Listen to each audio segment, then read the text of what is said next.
Hello, good evening. It's another beautiful Sunday evening. You're welcome to Iron Port here on Metropolitan Television. Iron Port is proudly brought to you by the Ghana Revenue Authority, GWEL PLC, Ghana Link Network Services, Meridian Port Services, and indeed Serene Insurance. The show is proudly powered by the Ghana Ports and Harbours Authority, GPHA. Our media partner is the Business and Financial Times, the BNFT. And so if you want to have a grasp of all the transport in the show tonight, make a date and grab the Thursday edition of the BNFT, and you'll be able to see all that happened here on the show tonight. And we're also going to be getting interactive with you along the line. And so all you have to do is send us your messages and comments via our dedicated WhatsApp line, which is 0559 019 177. 0559 019 177. At the appropriate time, we shall also activate the phone lines for you to call in and contribute to the discussion. We are streaming live on our social media pages. On Facebook, we are streaming live at Ghana Ports and Harbours Authority. Ghana Ports and Harbours Authority. Still on Facebook, we are streaming live at Port of Tema. And on YouTube, we are streaming live at Iron Port. Iron Port. My name is Kennedy. More now, we are going for a quick break. When we bounce back, we will continue with the show. Please stay with us. Every now and again, GWEL makes good things happen. This time, GWEL has introduced Super XP Ron 95, a higher grade fuel loaded with additives and yet sold at the same price as normal fuel. GWEL Super XP Ron 95 enhances engine performance like never before. It maintains the engine by keeping it clean from carbon deposits. GWEL Super XP Ron 95 is designed to burn slowly and thus improves fuel economy, making you save money after several kilometers. GWEL Super XP Ron 95 gives you a smooth driving experience, that is, less vibrations. Fill up with GWEL Super XP Ron 95. Now there's no need to pay more for any higher grade fuel. GWEL has that sorted. GWEL, good energy. Electricity, then pay your taxes. Our taxes, our future. Because you see, without our taxes, we wouldn't have good roads, good schools, better hospitals, street lights, and other very important social amenities. When we pay our taxes, we give our children free and quality education. Talga, my money too small. Why should I pay my tax? Look, small. Salifo, it doesn't matter how small or big your business or income is. You still have to pay your taxes. The little taxes from each and every one of us, when put together, could give your community clean water or that deprived school with tables and chairs. Please pay your taxes. It is your responsibility. It is your civic duty. It is the law. Impressive factory. If only I had listened to you, I wouldn't have been in this mess. That devastating fire virtually wiped out the whole factory and my warehouse. Remember my misfortunes last year? Serene Insurance Asset All Risk Fire policy that I took were there to pay for my damaged stocks in the warehouse. And my machines that were affected by the flood have been replaced. My accident vehicle is back on the road thanks to Serene Insurance motor policy. Currently, my goods are on the high seas, covered with their marine cargo insurance policy. I was just telling Ajima about Serene Insurance. Oh, Ajima. Tell him more. As a road contractor, I make sure I do my contractors all risk insurance for the project and then workers' compensation for all the workers on site. With Serene Insurance, they will make sure they will cover your unknown tomorrow today. Serene Insurance, a new face of insurance. Call us now.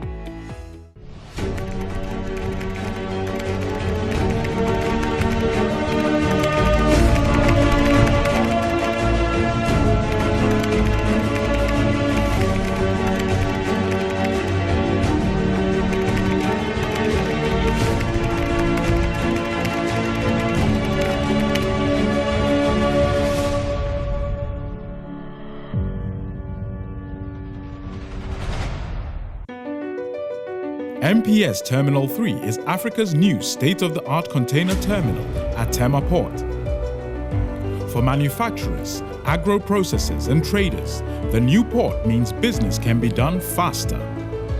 This infrastructure boost will improve Ghana's port handling capacity, connect more trading routes, and oil the engine of growth for the economy, creating greater opportunities across all sectors as Africa's markets merge and become the largest trading bloc globally. MPS, we connect, you thrive.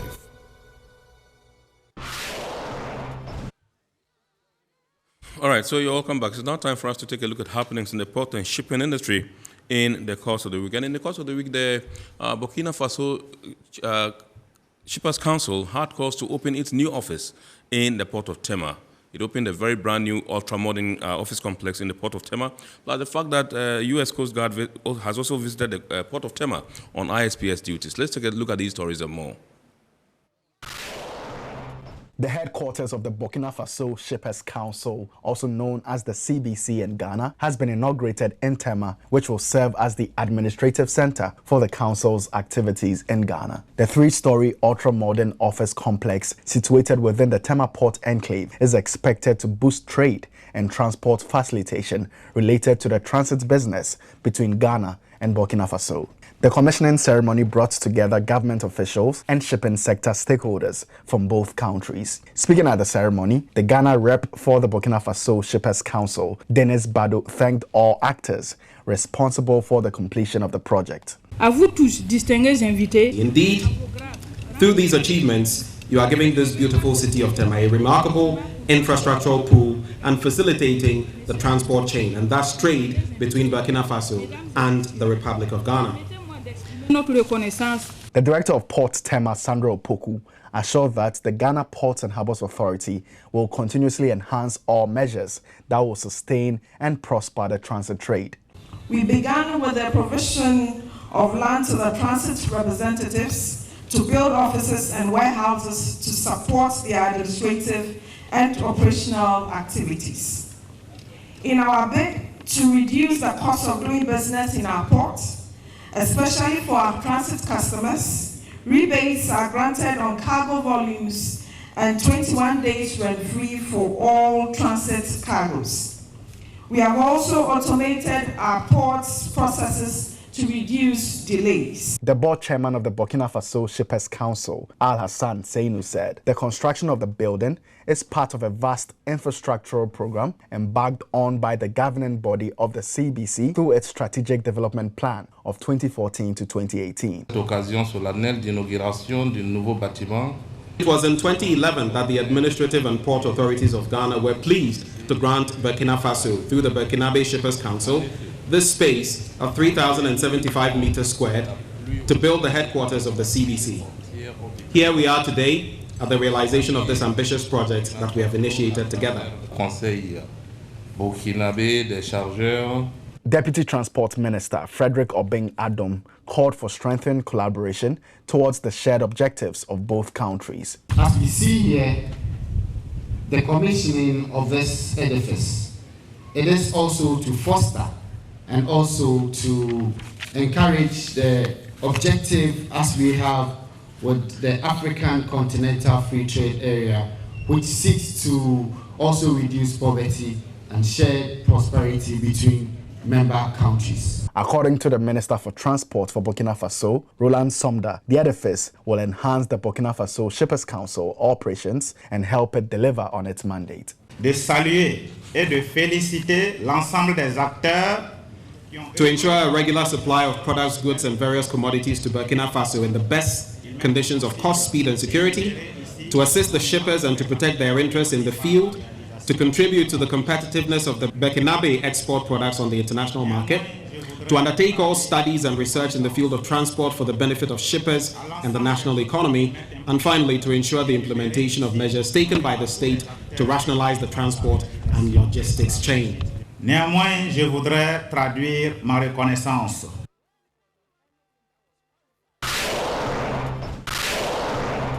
The United States Coast Guard has paid a working visit to the port of Tema to assess the effectiveness of Ghana's implementation of the International Ship and Port Facility Security Code and discussed best practices for the development of mutual interest in the maritime trade. This forms part of the International Port Security Program, through which the U.S. Coast Guard assists nations enhance their implementation of the ISPS code. The team from the U.S. Coast Guard was accompanied by the Ghana Maritime Authority, the agency responsible for enforcing international maritime conventions and national rules and regulations bordering the maritime industry. The delegation paid a visit to the Director General and top management of the Ghana Ports and Harbours Authority, where the two parties expressed their shared interests. So soon is another time for them to be here to conduct the assessment, so that it will help us to do even better in effective implementation of the code.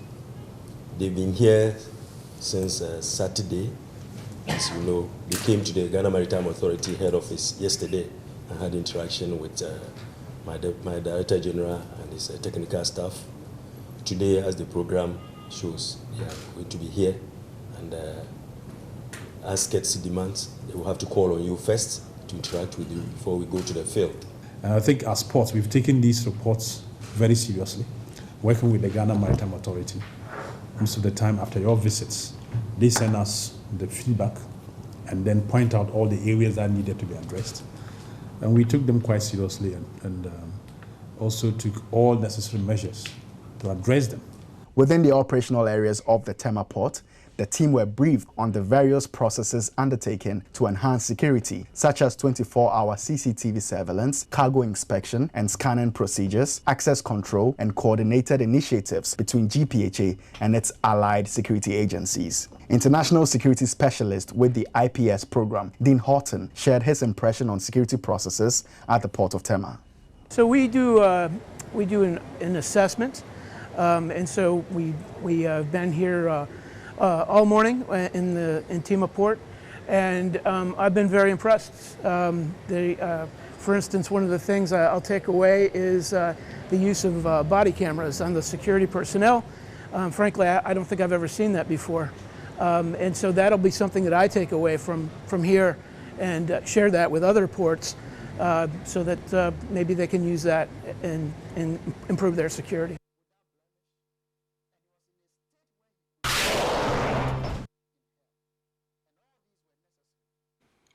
All right, so it's time for us to now take a look at the word of the day. And today's word of the day is consolidation. Consolidation.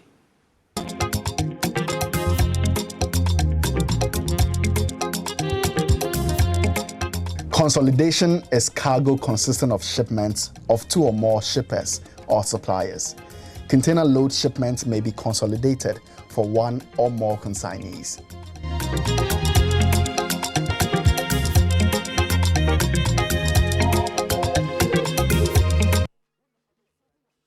All right, so you're welcome back. We are zooming into our discussion proper tonight, and tonight we're taking a look at how to adopt global best practices towards a corruption-free maritime industry. And this topic comes on the heels of a convention or a meeting held here in Accra, which assembled African countries, and they took insights into what they can do to ensure a corruption-free maritime industry. And so we have our guests. Unfortunately, today we have to do this with our guests, three of them via Zoom. We're supposed to have Captain Thompson from the Ghana Maritime Authority with us in the studios. Unfortunately, he got stuck in Takoradi and couldn't make it to the studio, so he's also joining us via Zoom. I will also be joined via Zoom. I understand we have him online already, Mr. Soji Apampa, who is the Chief Executive Officer of the Convention on Business Integrity, CBI. And we also have Vivek Menon. I understand he's also online. He's an Associate Director, Global Operations and Industry, Maritime Anti-Corruption Network, MACN. And so these are the three gentlemen we'll be doing the discussion with tonight. And so let me go straight to Vivek Menon and welcome you, and also welcome you, Mr. Apampa. Good evening, gentlemen. Now, I just wanted to tell us briefly about the Maritime Anti-Corruption Network, how you came about, and the work you've done so far in Africa's maritime industry. Okay. Yeah, I'll go straight to the question. Thank you for that. Thank you for having us here one more time. A quick background for the audience. The Maritime Anti-Corruption Network was established in 2011, and it was a private sector initiative, i.e. the Maritime Private Sector Initiative.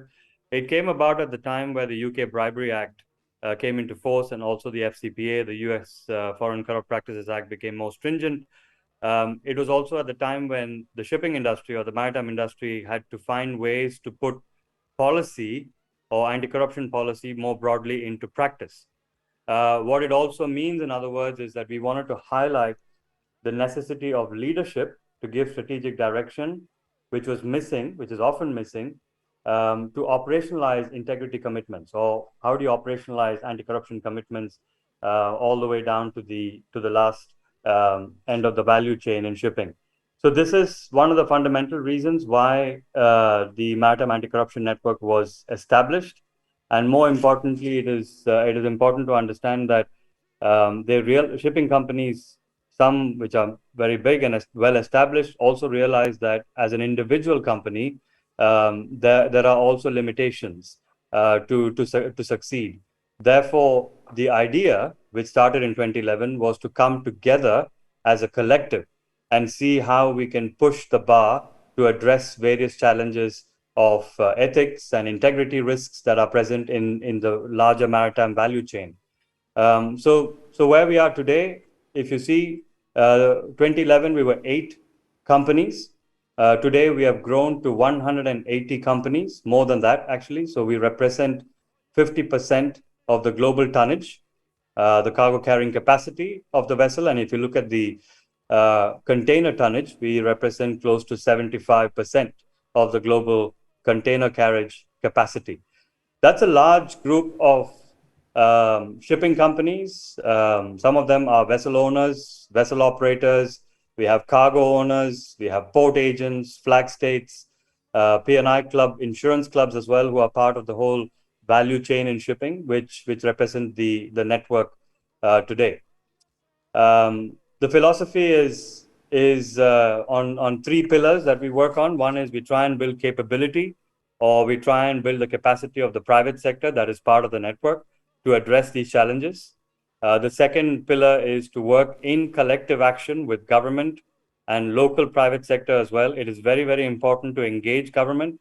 To work with them is fundamental to our philosophy. And last but not the least, we need international collaboration in addressing this as a holistic, as the problem is quite holistic. The solutions have to be addressed in a holistic nature as well. So this is very briefly as to give you a background of who we are. We are based in Copenhagen. The Secretariat is based in Copenhagen, and we have local partners across the globe in some of the countries. And this is where Mr. Apampa, who is joining us today, is our local partner in Nigeria. All right, so let me just come to that briefly. How many partners do you have in Africa? Is it only Nigeria, or you have several others? In Africa, the flagship project was started in Nigeria in 2012. So right now, we only have in Nigeria. That is correct. All right. And so how did you gain so much acceptability within this short period, from 11 members to 180? Yeah, so when we started, it was 8. As I mentioned, 8 companies came together. They wanted to understand. One of the things, 3 things comes to mind from that meeting was, one, they all shared the same pains, and at the same time, they also didn't know exactly what is the golden solution, if there is one at all. And thirdly, they knew that this cannot be a single company exercise. It has to be a collective. Over time, what we have seen is that all the companies who've joined since then, they all share the same pains. And the pains are very much in terms of vessel clearance when they come to ports. And they were all struggling with this in their own context. They were all struggling with a lack of choice, if I may put it that way, or a lack of solution in the various ports that they touch.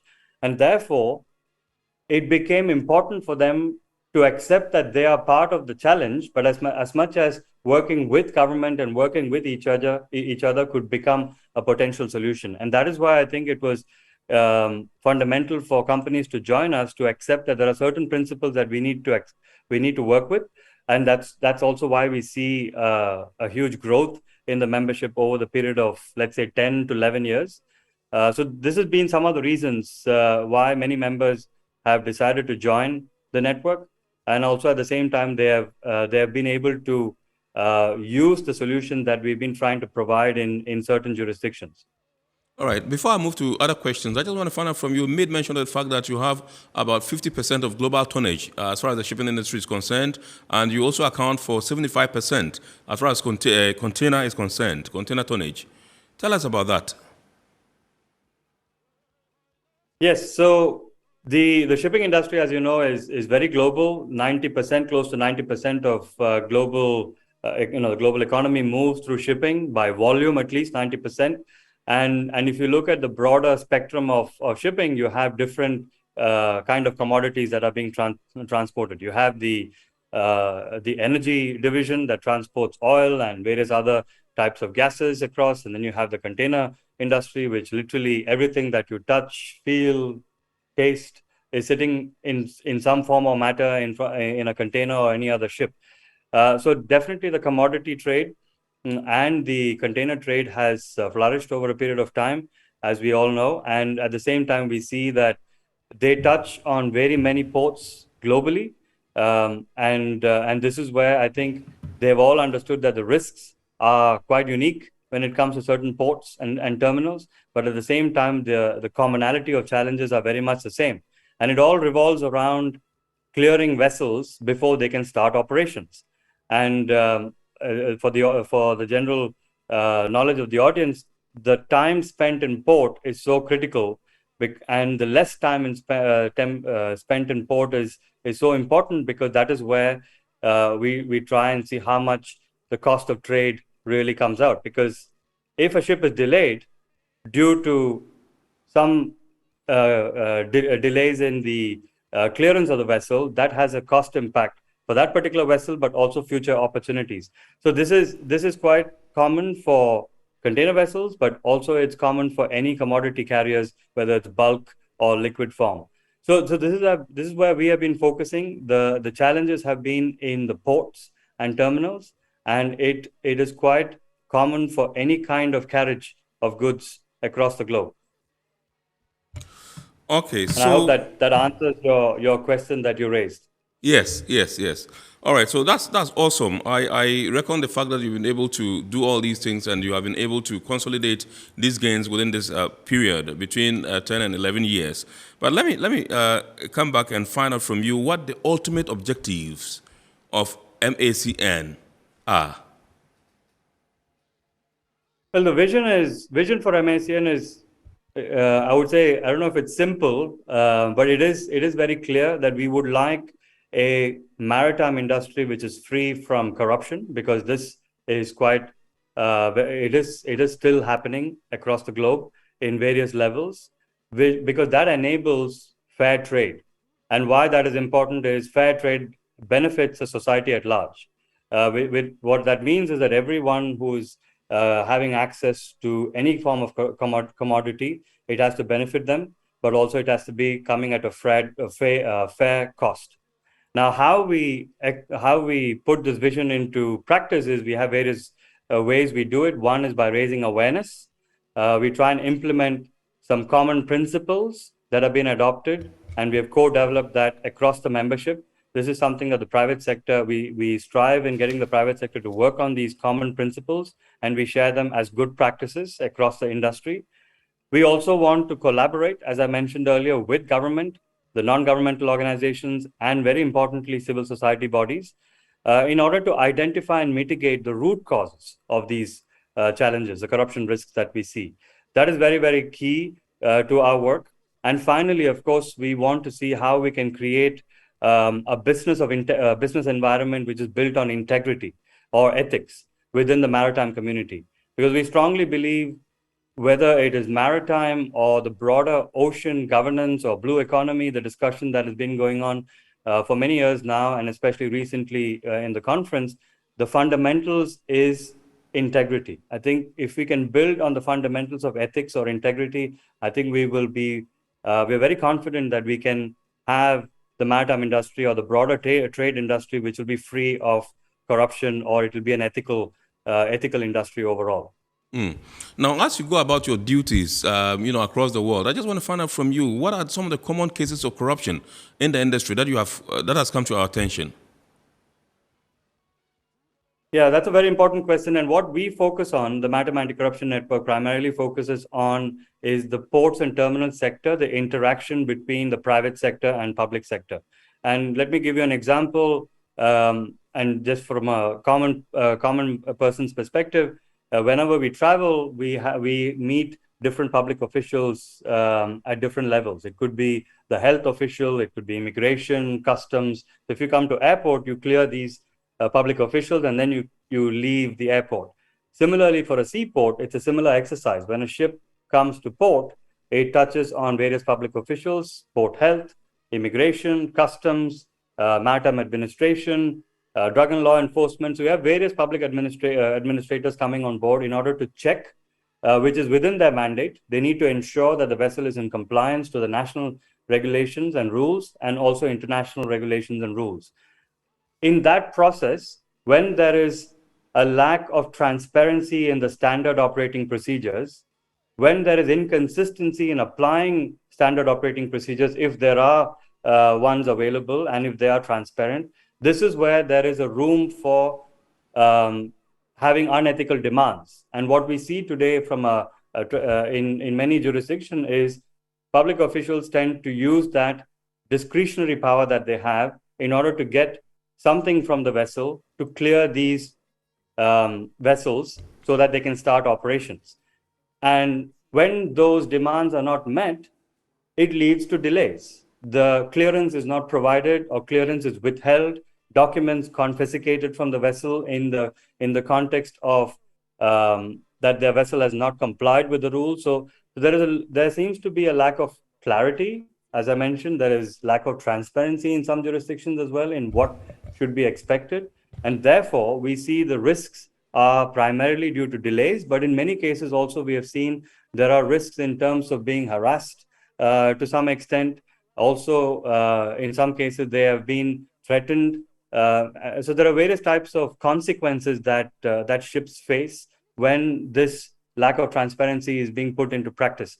So those are the kind of data that we also collect in the work that we do, which is used to demonstrate to the government or also to the private sector that what is it that they need to be aware of and how they can be well prepared, and also how to find solutions on the ground. So these are some of the problems that that we try and address in the ports and terminals sector.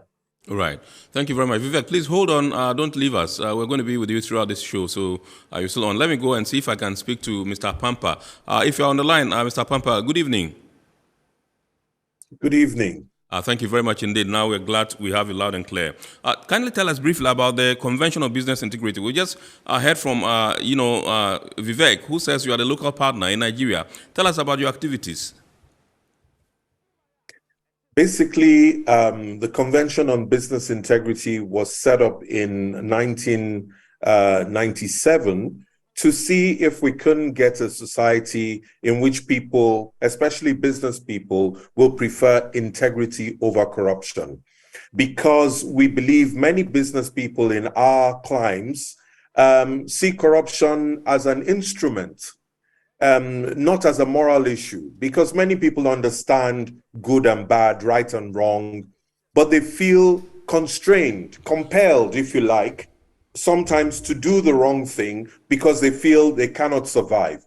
So the Convention on Business Integrity not only helps to expose standards, but also works with different stakeholders to try to point to examples of how you can actually do the right thing and survive. That you can actually do business in our environment and survive. So that is what the Convention on Business Integrity is about. We try to get a level playing field for business so that those who do the right thing can actually prosper and progress based on doing the right thing. Initially, our relationship with the Maritime Anti-Corruption Network was in providing training. We did ethics training for government officials. In fact, over like a 1 year, 1.5 year period, we helped to train over 1,000 senior ports officials in Nigeria on professional ethics. But in the course of this, it became clear to us that the training wouldn't be enough. You needed to engage and advocate for certain standards to be taken up by the policymakers if you were going to embed the right sort of practices that we were hoping will be established. But anyway, that's how we came into relationship with the Maritime Anti-Corruption Network when we were then asked to represent them. Right. In Nigeria. Okay, great. So far, you are the only African country they have a partnership with, he said. Yes, so far. And the maxim goes that if it can work in Nigeria, it can work anywhere else. Absolutely, yes. You know, Yes. as people say, especially in dealing with corruption. Yeah. So Nigeria was that thorn, which even their members said you could never get success. And perhaps what I should add to what Vivek Menon said earlier, when you asked the question that how come they grew so rapidly? Yeah. It was because of success, because they actually made progress in Nigeria. Right. And so if you can make progress in Nigeria on things that are operationally difficult, then it's a no-brainer. It's a no-brainer. It's a case of, wow, then why are we not doing this in more places? So I think that really also helped shore up confidence in the work of the Maritime Anti-Corruption Network, in that their early interventions were successful. Right.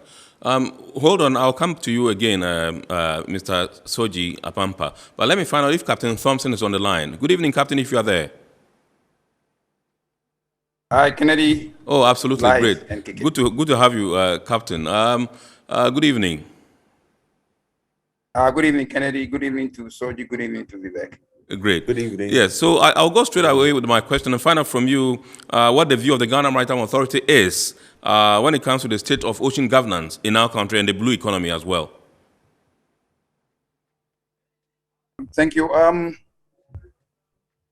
Talking about the Ghana Maritime Authority and the governance, ocean governance, we just want to pick two things. The authority is only one institution set up by an act, just like any of the other authorities. So even though we are labeled as the regulators of the maritime industry, we set up by an act, and then our operations stay within the confines of the act. GPHA, the landlord of the port, is also set up by an act, and it's the same. You have GRA, SEPS, you have GIS, immigration. All these are players, but they act independent of the authority. So if we are not careful, a different picture is given as if the authority has the total control. Having said that, if you want to talk about governance, I would want to look at two things: the institutions and then the systems that have been set up by the institutions and the procedures thereof. If you talk about the institutions, I would say in Ghana we have all are in place. I would say so. There's the GMA, there's the GPHA itself with all the facilities, GIS, the port health, the SEPS, and the GRA. Yes, all those are there, but we want to ask if the systems that have been set up and put in place by these institutions are fluid enough to allow for what my friends spoke about, free flow of cargo, the clearance, the time that ships have to spend in port, and all that. So if I should narrow it to Ghana Maritime Authority, we have a sector and a role to play here. And the way we play, for instance, let me give you the example of the port state control inspections, which is very, very important, because the power that the port state control officer wields, by that power, he can actually detain a ship for, I don't know, and the laws are there to back the port state control officer. So if you have the wrong person doing the job, he can unduly cause delays. Vivek was referring to clearance before operations, but there's clearance after operation as well. If I detain the ship after cargo work and then send it to anchorage for 2 weeks unduly, that's also a delay that will affect the operations of the ship. So on our side, I will say that the other institutions are all in place. As to whether the systems and the procedures are, that's the question to be answered. And I will say the procedures that the authority has had to adapt for its role, I will say, yes, the authority has put so much in place. And I believe as the discussion goes on, I will have to come in with some of the things that we have done and the principles that we stick to. That is ensuring no delays come from the end of the authority. I don't know if your question is well answered. Absolutely. Still stay with us, Captain. I'll come back to you. But let me go back to Mr. Pampa and find out from you. You heard Vivek mention some of the issues of corruption they identify in the course of their work across the globe. And you are their representatives on the African continent. I just want to find out from you, what are some of the typical cases of corruption that arise in the maritime industry in Africa that has come to your attention? Okay. So it's never blatant. It's not usually blatant, although there are blatant ones when someone demands that in order for me to give your vessel a clean bill of health, you have to pay this sum of money. That is very crude, and the officials shy away from that sort. Instead, it starts with an interpretation or a misinterpretation, deliberate misinterpretation of whether or not you have complied with the standard. So it says, okay, give me the documents, looks at the paperwork, says, this is not acceptable here in this particular country. Or you say, I've been sailing all over the world, nobody's ever raised this issue. But here, we raise that issue. And by the way, it's going to cost you so much per crew member, for instance. So it happens a lot on the immigration side that there are debates around what is a travel document, what is the standard for a seaman's book or for a passport. And you would think that those are fundamental and things that should be clear, but rather there's a lot of debate around it. And sometimes the documents get seized and taken off the vessel. And that raises panic immediately. And then somebody's saying, well, if you play ball and you pay this, we will overlook it this time. And you're still arguing that, what are you overlooking? Because I haven't contravened anything. But those are the kinds of scenarios that are now very common. So so you have it, each agency has its own style and its own flavor of what they might come up with. But also to say on behalf of the officials that sometimes, even before they even say anything, they are offered by a jittery captain, they're offered something which they should not be offered. So that also happens. So it's both ways that MACN tries to encourage both the captains not to offer and the officials not to accept, and the officials not to demand and the captains not to give. So that is the situation. All right. Let me go back to Captain Thompson before I move to Vivek. Captain, let me find out from you. You had issues of corruption from both sides, both Vivek and then Mr. Apampa. Tell us, has there been any occasion where issues of corruption has come to the attention of the Ghana Maritime Authority? And what's the nature of these issues? Thank you again, Kennedy. Like the other speakers have said, it comes sometimes with it. I'll talk about positive control inspections again. So an inspector boards a ship and then he finds out there are A, B, C, D deficiencies. And some of the deficiencies come as violations of, for instance, our Maritime Pollution Act, and therefore is accompanied by some fines, quite heavy sometimes. So let's take, for instance, a fine of $60,000 for any form of pollution.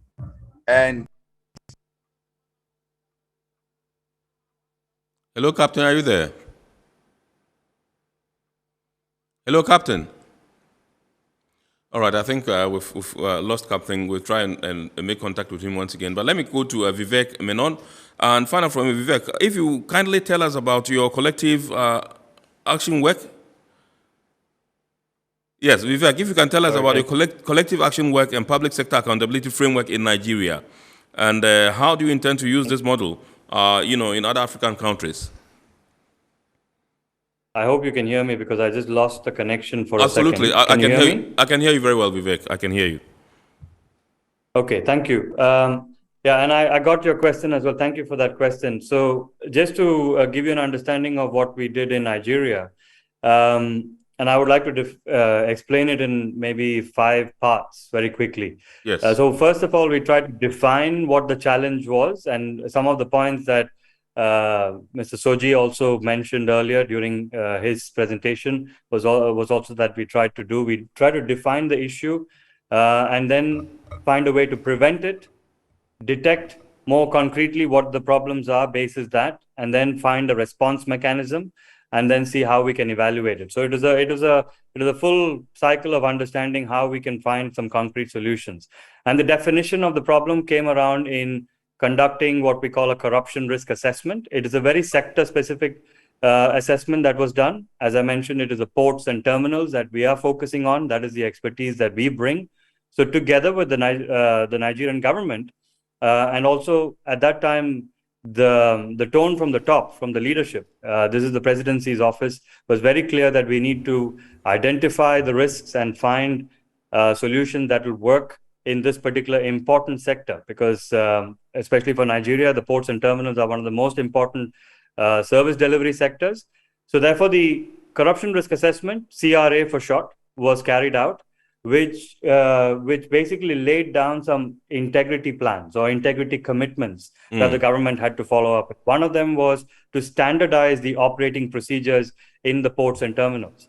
What that means is that in all the ports and terminals across Nigeria, with the discretionary powers that public officials had in some cases, they were, as Soji also rightly put it, either misinterpreting or interpreting the national law into their own ways. And that should not happen in principle. So it was very important to standardize it. And this was actually done by the respective government agencies themselves. I mean, immigration ensured that they laid down the standard operating procedures, Customs did their own. So it was not us doing the SOPs, it is the respective agencies providing the SOPs for all their people in rank and file. The second step was also to find a way to see how we can consistently apply these SOPs. And this is also something Soji alluded to. Training was provided. More than 1,000 public officials were trained in using these SOPs, what these SOPs entailed, because these were made by their own respective heads of agencies. So that is very important. And that then brings in the prevention element. So if you're trained, if you know how to use the SOPs, if you know what they are, then you will be expected to consistently apply the SOPs. So that was the prevention element. But then we also realized that despite all this effort, despite the training, despite standardizing the SOP, there were still challenges. And then we said, okay, how can we clearly detect or identify where the problems are? Again, going back to what Soji said, he gave us the example of immigrations. The only way we could identify that in more detail was to establish some kind of a ombudsman-like concept in the context of when a ship comes to port, it is able to not only claim that I have a problem, but also see if we can get some real-time remedies.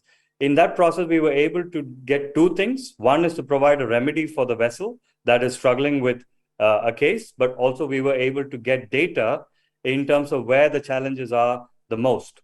So detecting the problems was very crucial, which supports the whole prevention methodology as well. And this is where we work very closely with the government. As I mentioned earlier, the tone from the top was very, very clear. Again, going back to what Captain Williams said, institutions were also very supportive of the work, which meant that we were able to place this ombudsman-like concept. That means a real-time resolution team that was instilled by the government of Nigeria in the economic regulator, which is the Nigerian Shippers Council, who actually carries out these activities. With that in place, we were able to create what we call a response mechanism. Today, they call it the Port Standing Task Team, which basically ensures that the standard operating procedures are met. But in addition to that, what Nigeria went on to do is that they developed something called the Nigerian Port Process Manual. If you look at that manual, it is fairly simple, where it clearly articulates each step that a ship or a port user shall take and what they should prepare so that they can clear their cargo or clear the vessel in a very smooth manner. Now, the Port Standing Task Team, which is that response team, basically ensures that this is implemented all the way down to the last page of that process manual. So their task is basically ensuring that the government's vision for ensuring transparency and consistency in applying these standard operating procedures are met. If it's not met, they will investigate the case. They will provide a resolution for ships real time. We're not talking about a post-audit which happens 3 months or 6 months, but there's a real-time resolution provided. Why? Because as both speakers alluded to earlier, that time is cost, time is money, and in order to reduce any delay to the vessel or the operation, that real-time response was very, very crucial. And today we see the evaluation. If you look at the whole evaluation process that we've been doing, in 2019, just to give you some statistics, in 2019 we had 266 incidents that were recorded in the system. It is what the MACN collects, and over time it reduced. In 2021, if I remember the numbers very accurately, it came down to 121. And then it came down to around 89 cases. This year, maybe it's 1 or 2 cases that we are still talking about. These are significant improvement in the operational environment of ports and terminals in Nigeria, simply because the government was able to carry out an identification process. What are the risks? Put in some measures, not just in terms of policy, but also to operationalize policy on the ground. So this is what we have seen that has worked in Nigeria. It's a methodology. It's also a data-driven methodology that speaks to reform in policy, if I may say that. And we hope that this methodology could work in other countries in Africa. Why? Because once we rolled this out in Nigeria and we saw progress and success in these cases, we were able to put that methodology in place in Ukraine, in Egypt, and since last year we have also rolled it out in India. Again, these are some countries with very many ports. A lot of operations goes around on a daily basis. So any delays is a huge impact for the port's development, the GDP of the port, the state, the country itself, and the globe. So I think the methodology has worked for us. And again, it could not have happened without the support from the government, and in this case, it was the Nigerian government and the institutions in Nigeria that really work with. We could work with to have this kind of success and progress.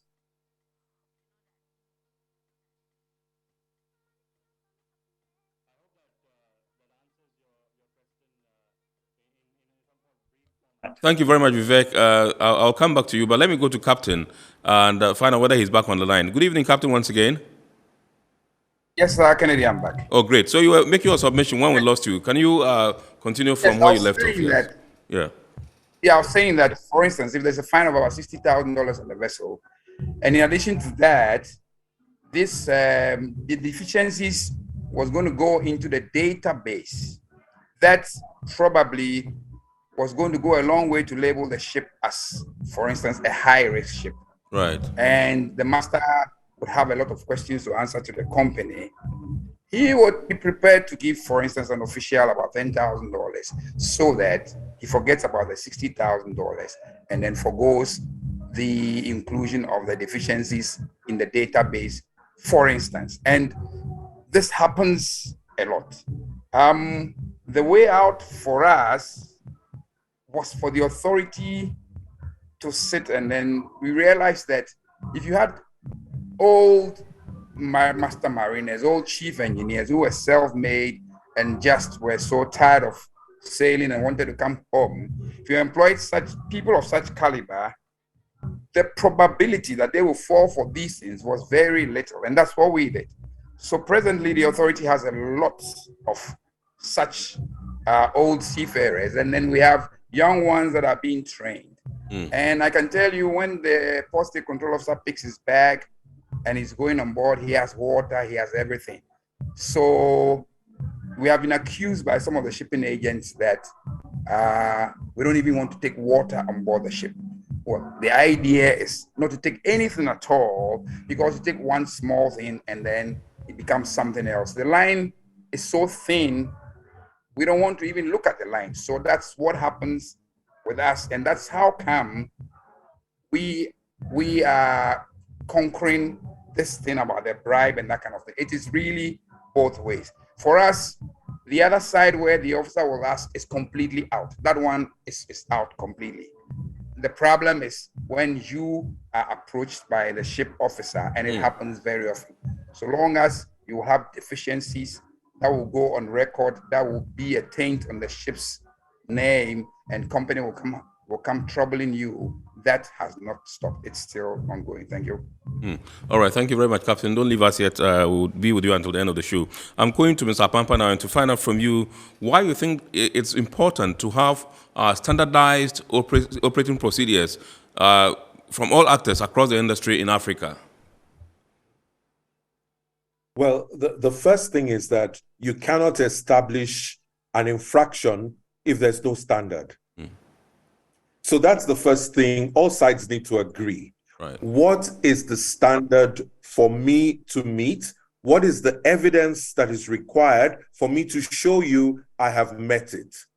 So that it becomes objective rather than based on the discretion of the officer. So because it's objective, then even the seafarers know, in this case, we're wrong. Okay, this is a genuine fine we need to pay, and we can remedy this. We'll try and do it in port here. Or, sir, all evidence shows that I have met it. So why do I have an infraction? And they can escalate the issue. And if there's an ombudsperson, that can help them also get relief.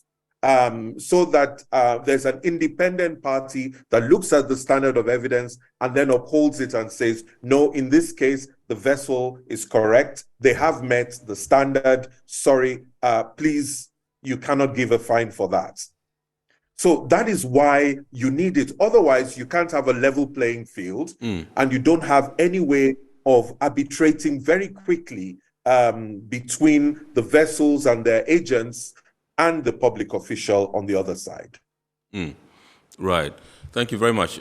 Quite awesome and very lucid there. I would come back to Captain, but let me go to Vivek. And in your opening speech at the Vessel Clearance Workshop, which was in Ghana here, you noted that evidence-based methods of analyzing corruption risks are key in your agenda. Vivek, can you tell us about this? And what are some of the data-driven research that your outfit has come up with or encountered in your dealings so far?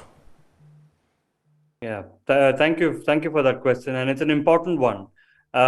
Many of us must be familiar with the perception-based indices that are available globally on countries.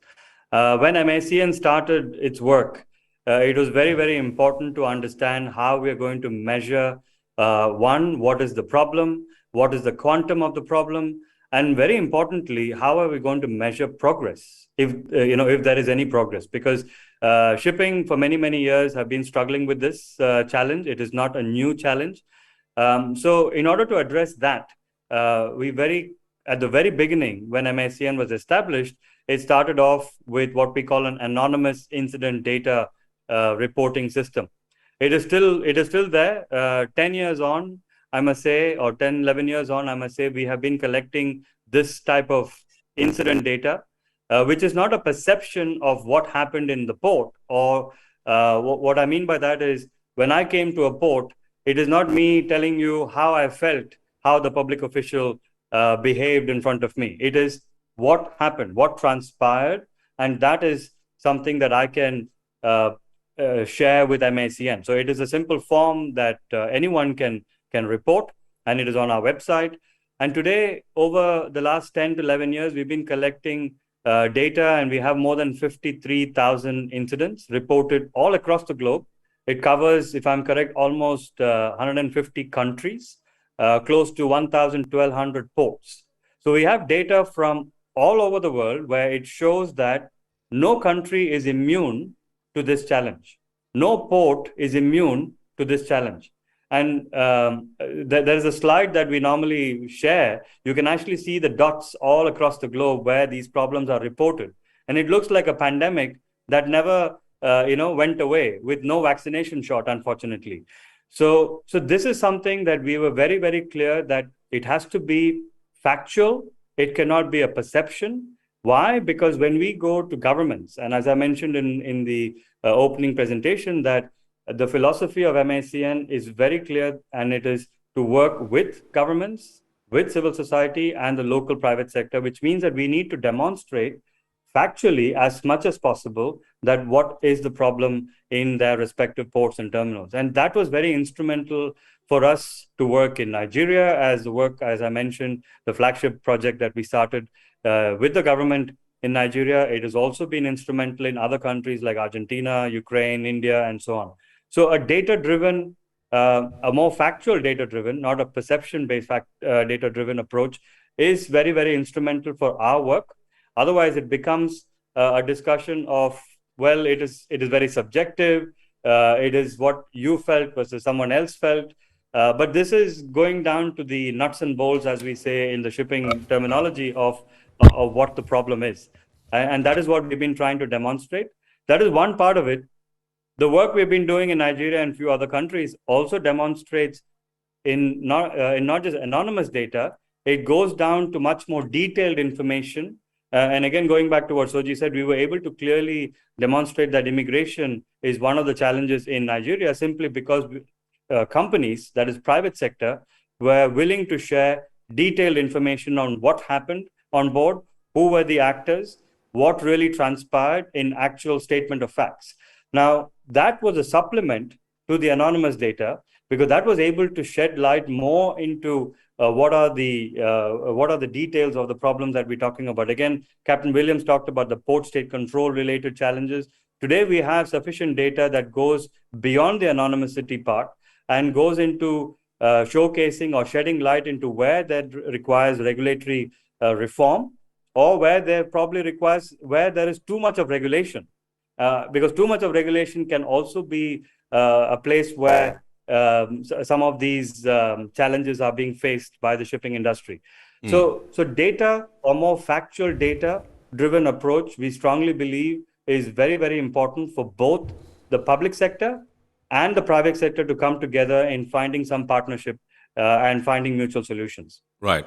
I hope that answers your question. You have answered the question. You guys, gentlemen, please still stay with us. We're going for a quick break. When we come back, we'll continue the show. Viewers, this is Eye on Port here on Metropolitan Television, and we're discussing how to adopt global best practices towards a corruption-free maritime industry. With me discussing the issue this night, or the topic, Soji Apampa, who is the Chief Executive Officer of the Convention on Business Integrity, CBI. He's based in Nigeria.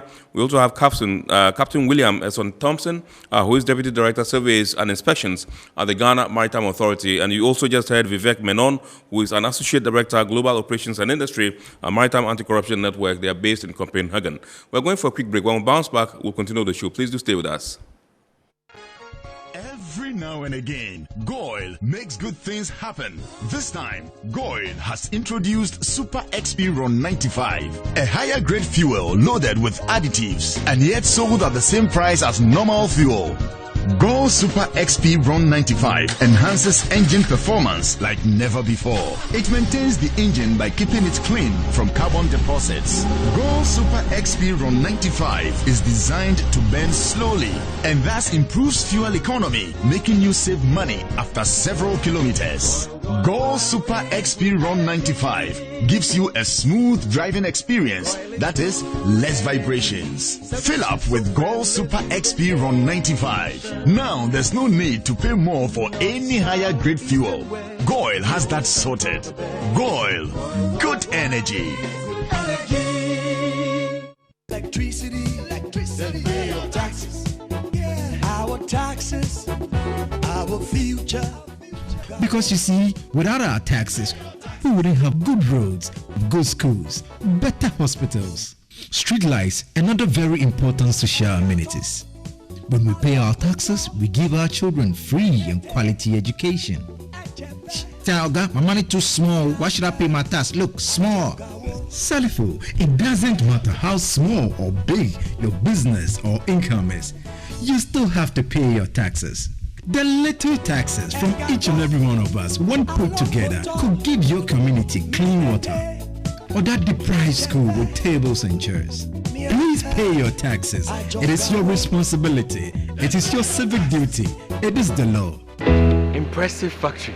If only I had listened to you, I wouldn't have been in this mess. That devastating fire virtually wiped out the whole factory and my warehouse. Remember my misfortunes last year? Serene Insurance Asset All Risk Fire policy that I took were there to pay for my damaged stocks in the warehouse. And my machines that were affected by the floods have been replaced. My accident vehicle is back on the road thanks to Serene Insurance motor policy. Currently, my goods are on the high seas covered with their marine cargo insurance policy. I was just telling Ajima about Serene Insurance. Oh, Ajima, tell him more. As a road contractor, I make sure I do my contractors all risk insurance for the projects and then workers' compensation for all the workers on site. With Serene Insurance, they will make sure they will cover your unknown tomorrow today. Serene Insurance, a new face of insurance. Call us now.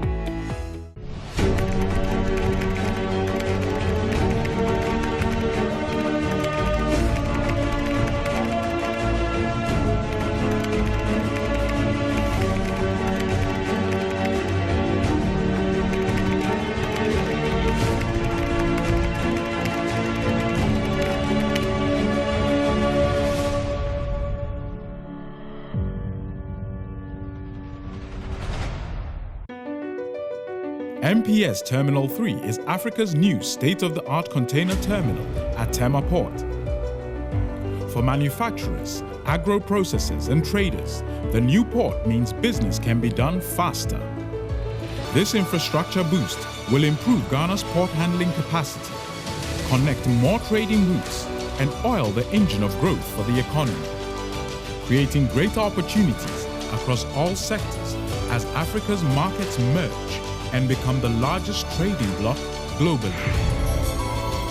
MPS, we connect, you thrive.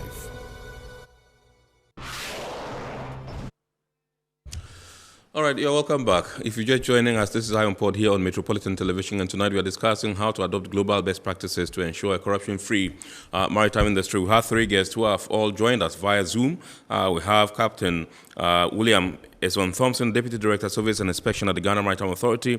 We have Mr. Soja Pampa, Chief Executive Officer at the Convention on Business Integrity, CBI, based in Nigeria. And also have Mr. Vivek Menon, Associate Director, Global Operations and Industry, Maritime Anti-Corruption Network, MACN, based in Copenhagen.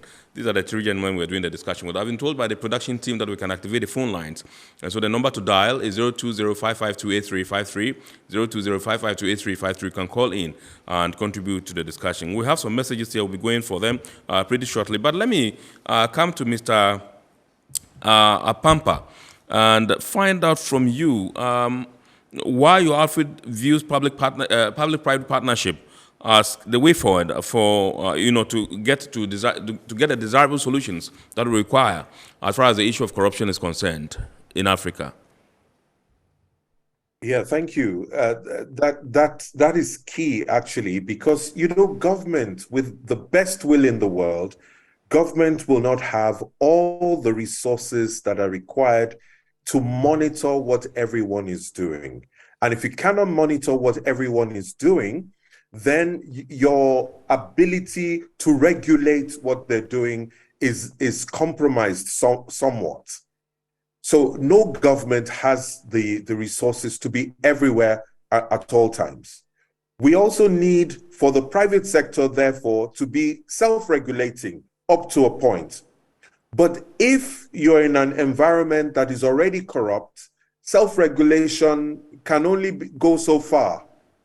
And when it comes to activism by end users, even that is compromised. So at the end of the day, the only way to strengthen the regulatory environment is when you have collaborations between government, business, and civil society, and everyone puts their best foot forward in order to strengthen and level the playing field for all players. So the beneficiaries get more out of it, the private sector gets something out of it, and the regulator also is able to have better control.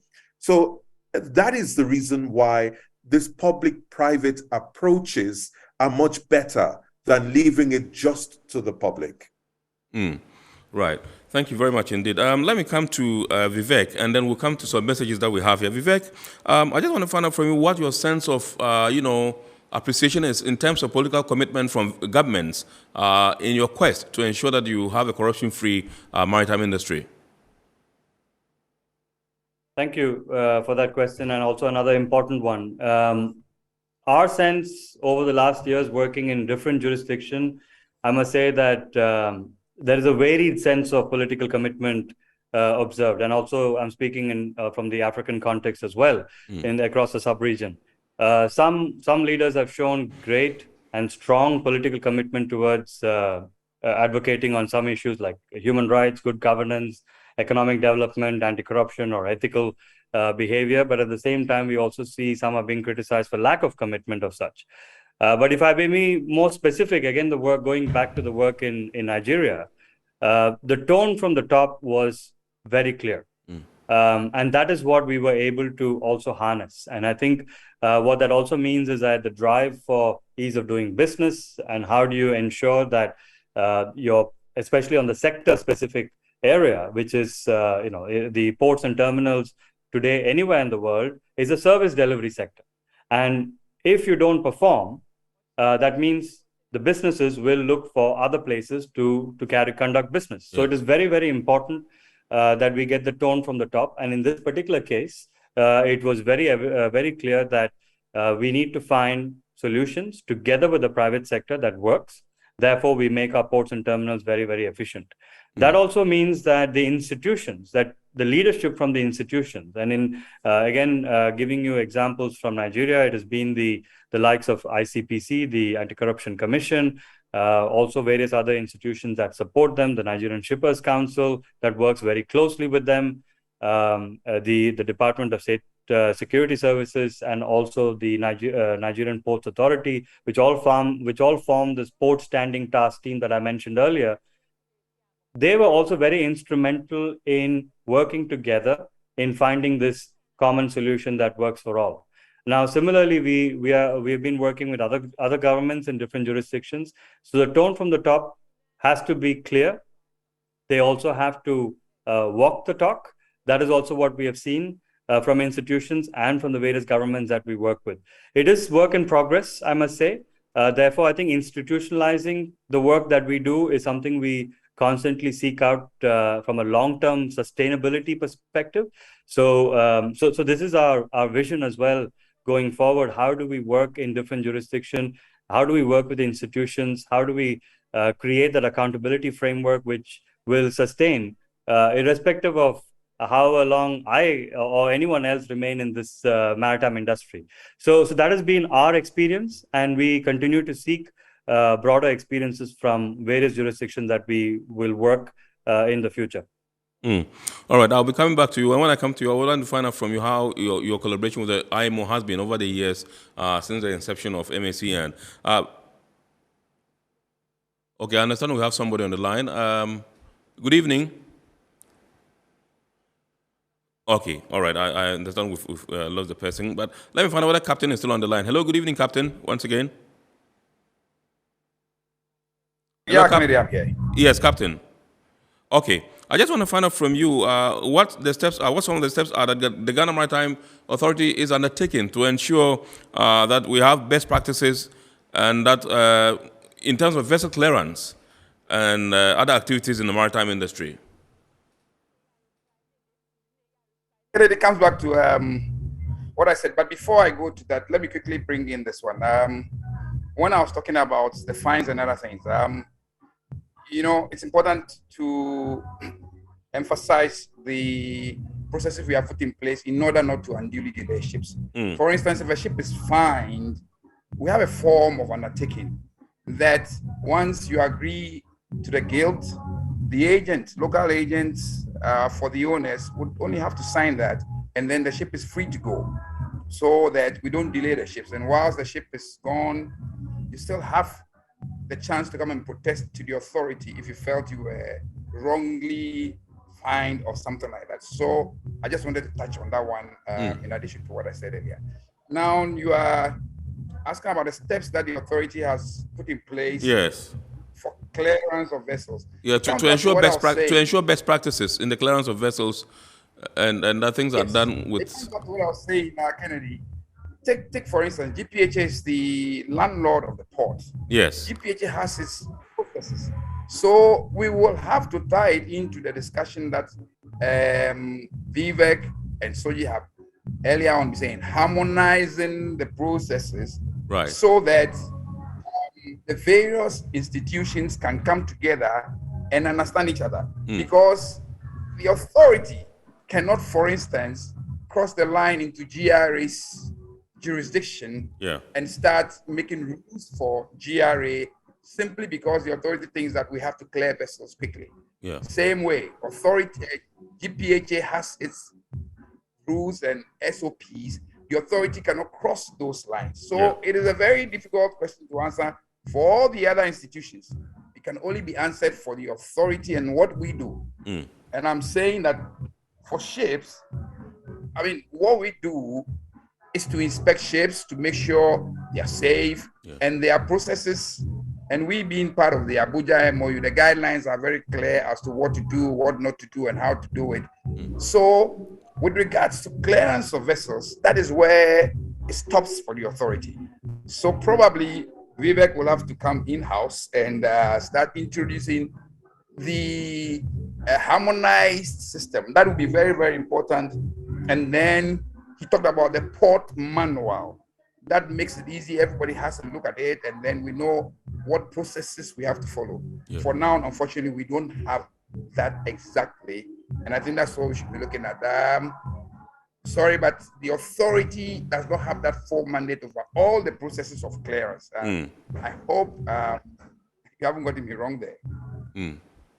All right, I have this question here, which says, this question goes to Captain Thompson. Aside the vessel clearance issues in the industry, are there other corruption-related activities that spring up? My name is Esther.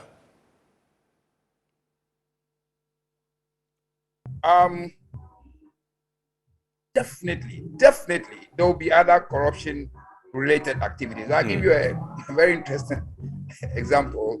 One of the representatives of the agencies, local agencies in Tema, realizing that there were instances where port state control officers went on board ships to find them.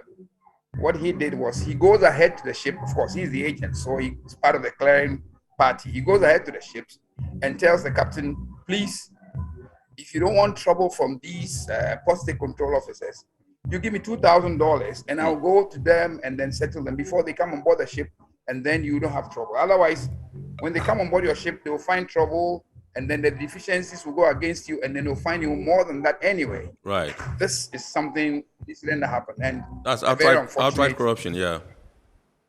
Yes, a very unfortunate one at that. So it's very vast. But like I said, for us, in our narrow channel, we keep it very tight.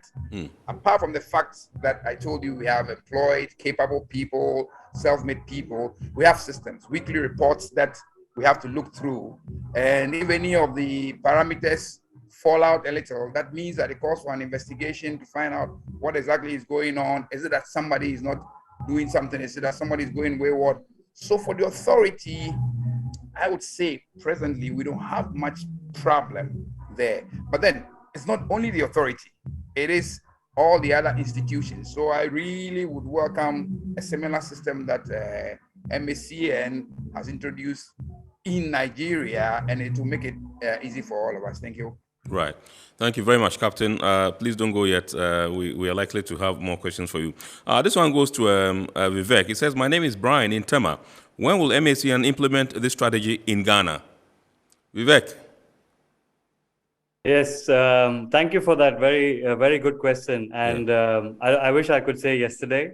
And I also like that Captain William already has mentioned that we should be working closely with the various agencies in Ghana, and this is also what we are working to do. So there is an expansion project for us, or it's not necessarily a project. The MACN expansion program in itself is looking at West and Central Africa to start with, because we want to see how we can work together with various agencies and governments across West and Central Africa. So this is already you could say initiated.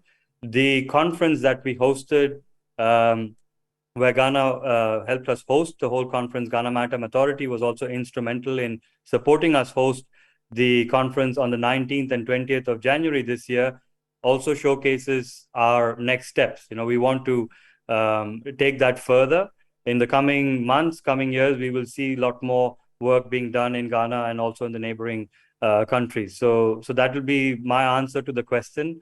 And if you allow me to the previous question, just to support Captain William, if I may just quickly mention what I failed to recognize is the work in Nigeria also touched on not just vessel clearance. It also speaks to the other side of the coin, as if I may call it, the port side of the challenges, because shipping is a large value chain in its own. It's a cradle to grave journey of the ship is built, it's registered, you have operations, and then finally it goes into what it's called demolition phase as well. But as much as that, the logistics of movement of commodities and cargoes is very much in the port or the terminal corridors, or if you want to call them the trade corridors.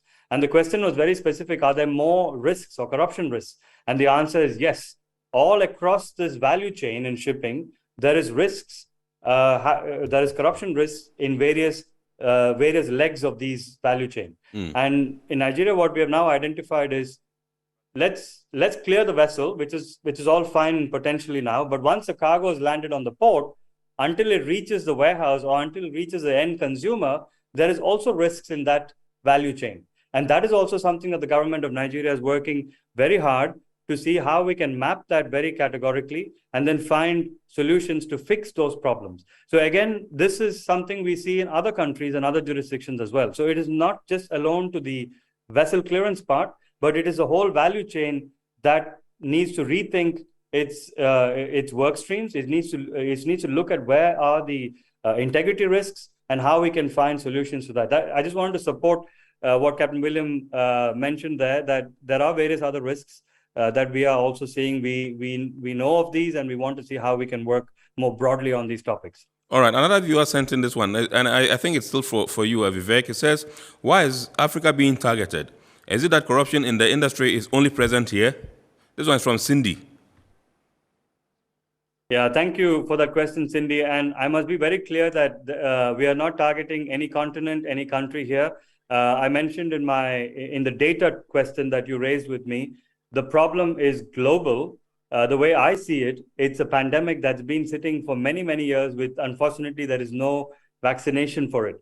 What I mean by that is the data that we see and we have collected demonstrates that there is 151 countries that are affected by this problem in the ports and terminals. Right. There are close to 1,200 ports that is affected by this problem. So it is not the continent of Africa. It is not countries in Africa that are having these challenges. It is all over the globe. We have issues in the continent of South America, in North America, in Europe, in Asian countries, South Asia, Southeast Asia. So the problem is global. That's why I call it a pandemic. And it is not specific about African countries. So this is something we are very mindful of, and this is something we want to work with every country that we see problems in. So the question is very valid from Cindy, but the answer is that this is a global issue. Great.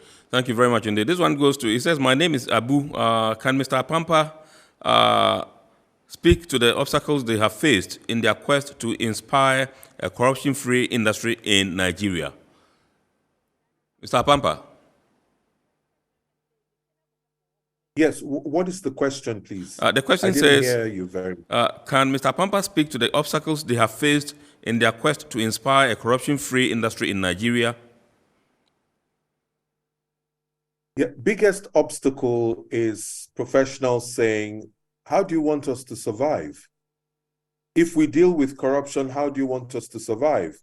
And also the prisoner's dilemma.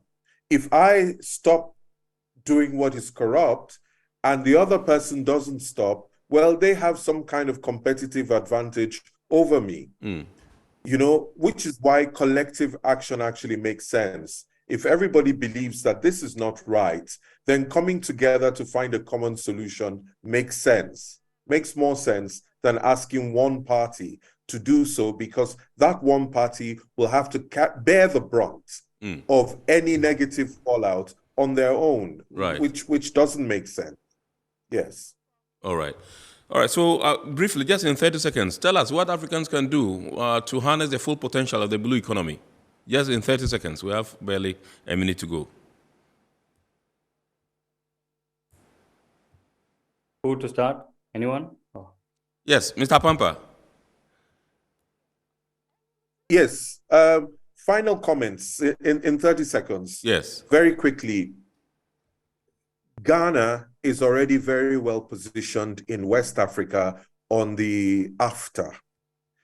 Ghana can actually, with a few changes, continue to, and I'll probably get shot in Nigeria for this, continue to its lead in some of the maritime processes where it's seen as being ahead. There's stiff competition going on in West Africa. Ghana shouldn't miss the boat, literally.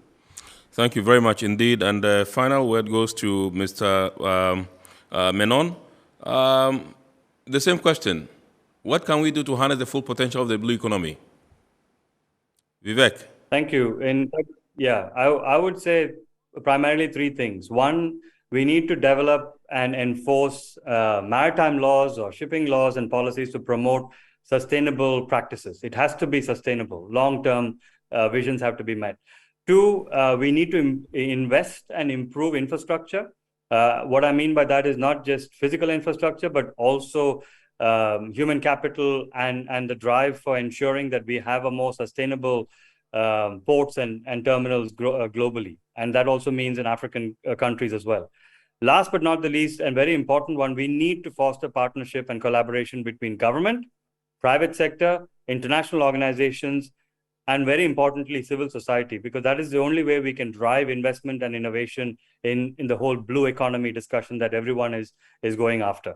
So that is those are my immediate comments to how Africa can harness the blue economy overall. Great. Thank you very much. Vivek Menon is Associate Director, Global Operations and Industry, Maritime Anti-Corruption Network, MACN. They are based in Copenhagen. We've been speaking also to Captain William Esson Thompson, Deputy Director, Service and Inspection at the Ghana Maritime Authority. And indeed, we've also been speaking to Mr. Soja Pampa, Chief Executive Officer at the Convention on Business Integrity. And we've been discussing tonight how to adopt global best practices towards a corruption-free maritime industry. I would like to say a big thanks to our sponsors, Ghana Revenue Authority, GWEL PLC, Serene Insurance, Ghana Link Network Services, and indeed Meridian Port Services, MPS. Remember, the show is proudly powered by the Ghana Ports and Harbours Authority, GPHA. And the abridged version will be aired on Ghana Television on Wednesday at 8:30 p.m. Make a date and watch that one. Indeed, we'd like to say thank you for watching and keep watching the rest of our programs here. Next week, God willing, we shall bounce back with another wonderful edition of Iron Port. My name is Kennedy Mona. Thanks for watching and have a super evening and a super week ahead.